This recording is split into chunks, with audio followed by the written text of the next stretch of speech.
Ang dami pong mga nag-aalaga ng inahing baboy mga ka-farmers at kapag nanganak na po ito, hindi sila nag-inject ng iron sa kanilang mga biik dahil ang mahal ng iron vitamins mga ka-farmers at yung mga biik daw ay ibibenta, bibilhin lang ng mura. Diba? So sad mga ka-farmers dahil meron pong epekto sa ating mga biik yung pagbibigay natin ng iron. Kung hindi sila nabigyan ng iron mga ka-farmers, posible po na matamlay sila, hindi maganda yung paglaki nila, no, yung namumutla lang po sila mga ka-farmers, so kawawa po talaga. So ayun mga ka-farmers, meron ako i-recommend sa inyo na murang iron vitamins. Yung mga iron na vitamins na iba, 1,000 plus po yung 100 ml.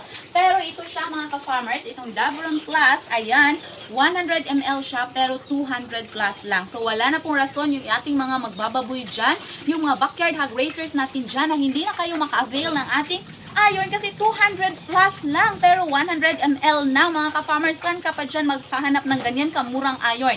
Ang ganda po ng quality nito kasi ilang years na po namin itong ginagamit mga ka-farmers.